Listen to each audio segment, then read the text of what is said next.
اگر چوک میں کوئی قتل خدا نخواستہ ہو جائے، اس پہ 302 لگتی ہے، کیا ایسا ہو سکتا ہے کہ ہم یہ کہیں کہ نہیں چار دیواری کے اندر ہو جائے تو پھر ٹھیک ہے؟ نو،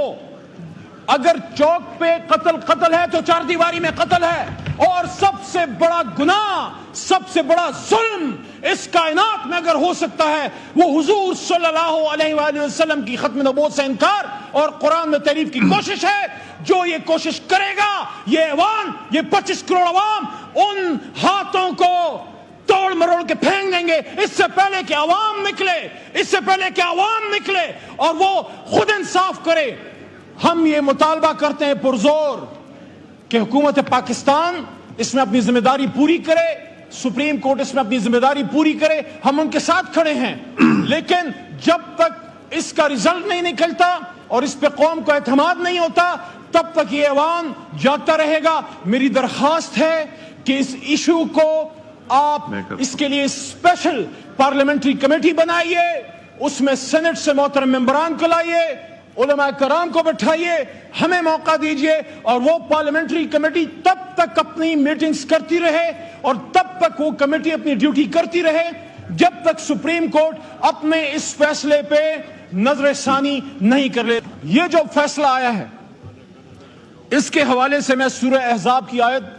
جو حامد رضا صاحب نے بھی پڑھی میں دوبارہ پڑھنا چاہوں گا کہ ما کان محمد ابا احد من رجالکم ولکن رسول اللہ وخاتم النبیین وکان اللہ بکل شیء علیما. یہ بچوں کے لیے ہے کہ وہ اس کو یاد کر لیجئے کہ اللہ تعالیٰ گواہی دے رہا ہے،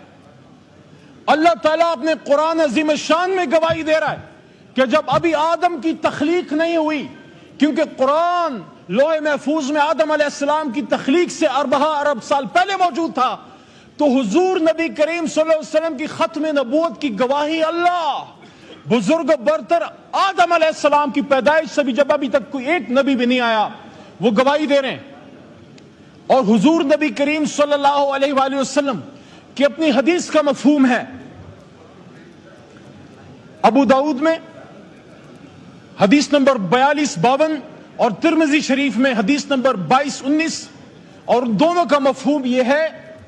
کہ میرے بعد بہت سے ایسے، حضور نبی کریم صلی اللہ علیہ وسلم فرماتے ہیں کمی بیشی اللہ معاف کرے، میرے بعد بہت سے ایسے جھوٹے نبی آئیں گے جو نبوت کا دعویٰ کریں گے، لیکن حضور صلی اللہ علیہ وسلم نے کیا فرمایا؟ انا خاتم النبی لا نبی بعدی،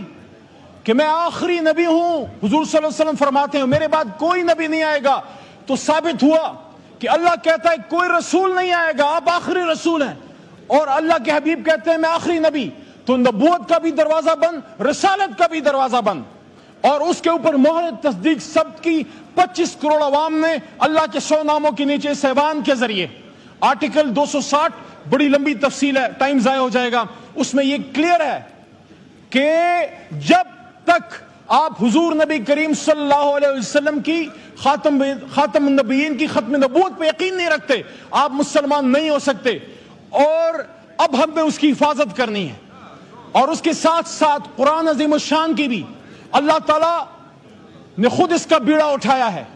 یہ کوئی بھول جائے کہ ہم ختم نبوت یا قرآن کی حفاظت کریں گے، وہ اللہ کرے گا، لیکن ہم نے اپنا کردار ادا کرنا ہے. میں سمجھتا ہوں کہ یہ جو فیصلہ سپریم کورٹ کی طرف سے آیا ہے، چھوٹا موٹا وکیل ہوں، میرے خیال میں اس ایوان کو پرزور مطالبہ کرنا چاہیے اپنی سپریم کورٹ سے کہ سپریم کورٹ میں بھی ہم سے زیادہ غلامان رسول موجود ہیں،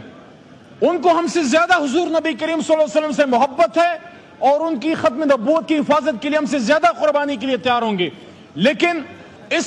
فیصلے سے ابہام پیدا ہوا ہے، اس لیے ضرورت اس امر کی ہے جناب اسپیکر صاحب کہ جس طرح میرے محترم حنیف عباسی بھائی نے بات کی ہے اور جس طرح حامد رضا صاحبزادہ صاحب نے گفتگو فرمائی ہے اور جس طرح لا منسٹر صاحب نے بات کی ہے، میں بھی ان تمام باتوں کو سیکنڈ کرتا ہوں. سب سے پہلی بات تو تحریک انصاف کی طرف سے یہ کہنا چاہتا ہوں، کسی بھی صورت میں ریاست کے علاوہ، حکومت کے علاوہ کسی کو سزا دینے کا حق نہیں ہے. اگر ایک شخص کسی گناہ کا مرتکب ہوتا ہے، جرم کا مرتکب ہوتا ہے، اس کو پکڑنا، اس کو سزا دینا حکومت پاکستان کا اس کی ذمہ داری ہے. لیکن اس کو اس کی ذمہ داری یاد دلانا اس ایوان کا کام ہے. اور ایک آخری بات اور, جناب اسپیکر صاحب,